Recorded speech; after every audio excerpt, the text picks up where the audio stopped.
Hello everybody, hope you're okay. So after I went away with the Wall of Death last year to learn to ride the V-twin Indian Bally bike, kindly facilitated by the world famous Ken Fox and his family and staff. People have asked me, despite my disabilities, how I got on and how did it feel. So if I set the scene, so Ken and his troupe had done 2 shows that day inside the Wall of Death on the vertical wooden wall cylinder, defying death and gravity to paying crowds. So we all came outside after that and went onto the Bally trailer, and there was crowds already gathering there, and Danny the spieler was doing his stuff, wooing the crowds, telling them what was going to be going off inside and to come and watch it. And Ken said to me, he says, right, shall we try to learn to ride the Bally bike then on the rollers? So I said, yeah, absolutely. So my heart was starting to pump. And the thing is with the 1925 Indian V-twin, it's totally different to normal motorbikes. A normal motorbike has a right-hand handlebar throttle, left-hand handlebar clutch.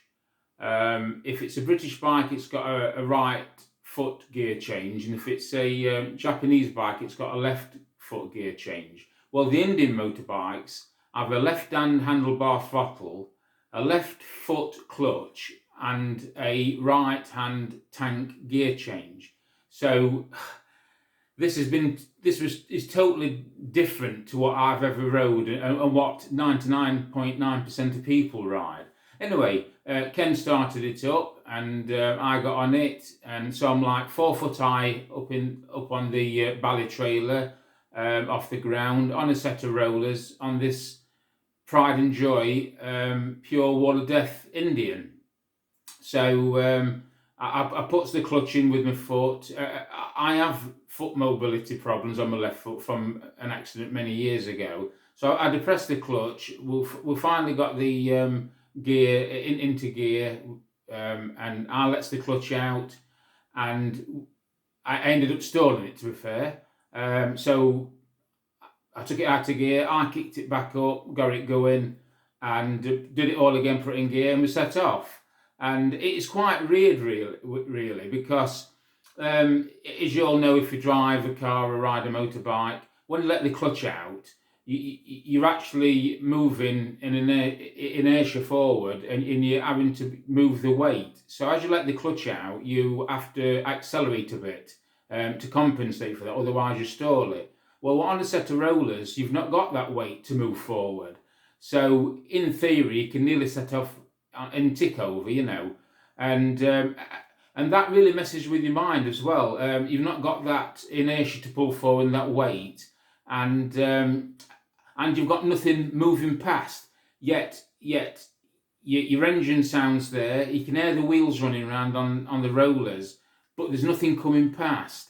And that really does mess with your mind, to be honest. And then, of course, you've got the foot on to stabilise you. And at what point do you take your foot off to put it on the footboards?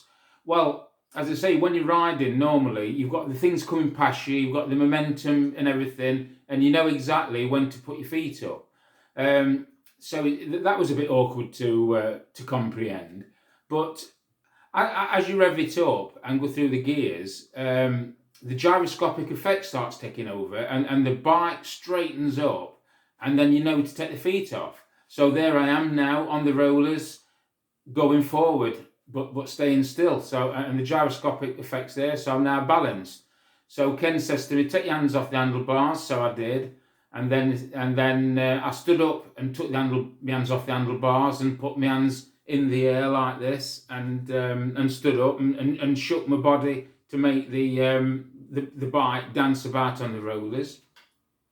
And then he says, right, let's let's get your right foot up onto the handlebars to steer it. So I managed to get my right foot up onto the handlebars to steer it, and then I took my hands off the handlebars and steered it with my foot and started to shake my midriff and make the bally bike dance about. And I have to say, I was terrified and elated in equal measures. And of course, all this time, there's a public out there are watching me. This man who's partially blind and suffered from brain damage and never done it before.